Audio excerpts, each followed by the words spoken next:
Okay, Assalamualaikum warahmatullahi wabarakatuh. Hi everyone, Siti Khotijah Airiansari is my name, and in this opportunity, I will explain about simple passive. And perhaps most of you have known about simple passive. Tapi kalian tahu nggak sih sebenarnya pasif itu apakah dia ada hubungan dengan aktif atau dia dari mana awalnya? Nah, akan bahas. Nah, di sini di voice. Nah, voice sendiri dia dibagi menjadi dua, ada active voice dan juga passive voice. Sebenarnya apa dia voice tersebut? Voice adalah perubahan bentuk kata kerja yang dipengaruhi oleh bentuk subjeknya. Jadi yang mempengaruhi di sini adalah subjeknya. But before we study about passive voice, let's come to active voice. Jadi active voice itu sebenarnya bagaimana? Nah, active voice sendiri dia adalah bentuk kata kerja yang subjeknya berfungsi sebagai pelaku. Jadi yang melakukan aktivitas tersebut dia adalah subjeknya.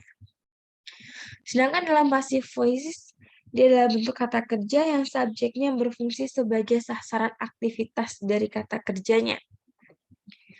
Jadi subjeknya di sana dia adalah sasaran dari kata kerjanya. Ketika di aktif, subjeknya sebagai pelaku, sedangkan di pasif, subjeknya sebagai sasarannya. Oke, forming the passive. Only verb and an object can be turned into the passive. Jadi hanya kata kerja dan objek yang bisa diputar atau dibalik ke pasif. The verb should be transitive verb. Jadi kata kerjanya itu harus transitive verb. Apa sih transitive verb itu? Jadi transitive verb sendiri dia adalah a verb that takes an object. Jadi dia kata kerja yang mempunyai objek. Jadi sedikit tambahan, kalau kata kerja itu dibagi menjadi dua. Ada transitif sama intransitif.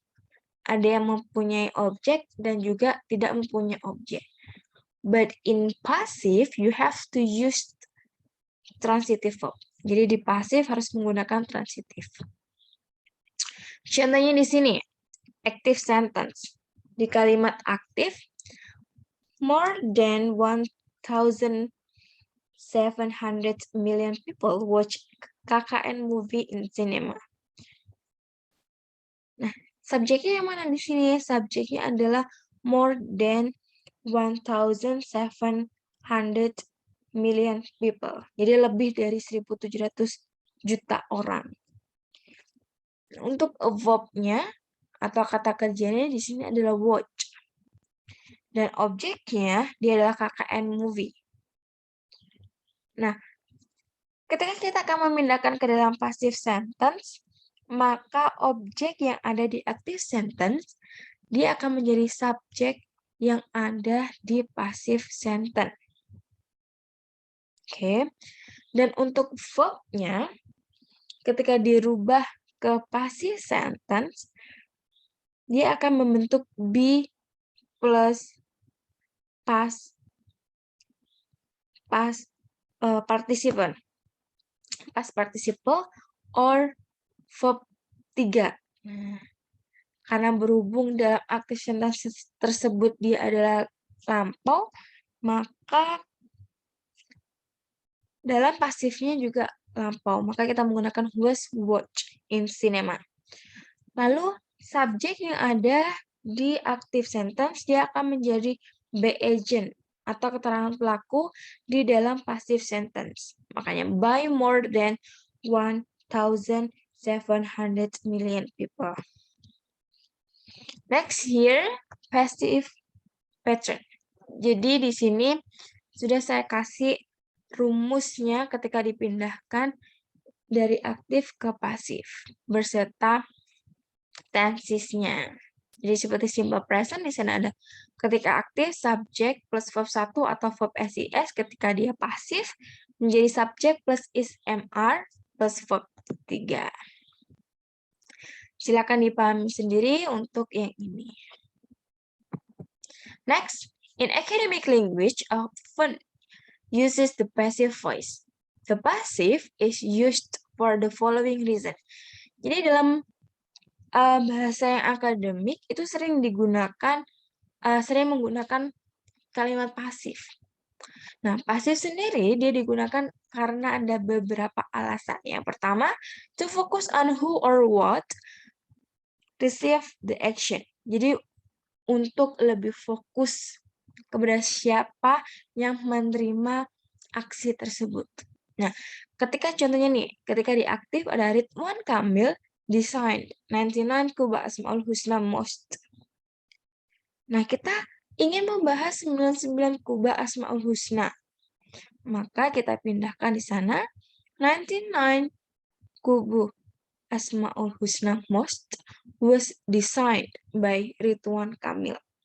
Maka fokusnya dia di sana adalah 99 kubahnya, masjidnya, bukan Ridwan Kamilnya lagi. Nah, untuk alasan yang kedua, di sini ada when, who or what does the action is unimportant or irrelevant. Jadi ketika dia atau apa yang melakukan aksi itu nggak penting atau nggak jelas ya. Nah, contohnya ketika dalam kalimat aktif, the company released iPhone 12 Pro Max in 2020. Nah, dia nggak mau nih the company-nya itu diikutkan, maka dia menggunakan pasif. iPhone 12 Pro Max was released in 2020. Dan yang ketiga, to avoid saying who is doing the action. Jadi untuk menghindari mengatakan siapa yang sedang melakukan aksi tersebut. Ketika di dalam active voice, ada John presented the new theory. Nah, dia nggak mau nih, ya John-nya dilihatkan, nggak mau action-nya kelihatan. Maka dalam passive voice bisa menjadi the new theory was presented. Nah, jadi teorinya itu sudah dipresentasikan. Nah, here we have exercise. Change the following active sentence into passive sentence. Jadi silakan teman-teman coba untuk latihannya dari kalimat aktif dirubah ke kalimat pasif. Okay, that's all from me. So I do apologize if I made a mistake here, but I hope we can learn together from this video. Thank you so much and see you everyone.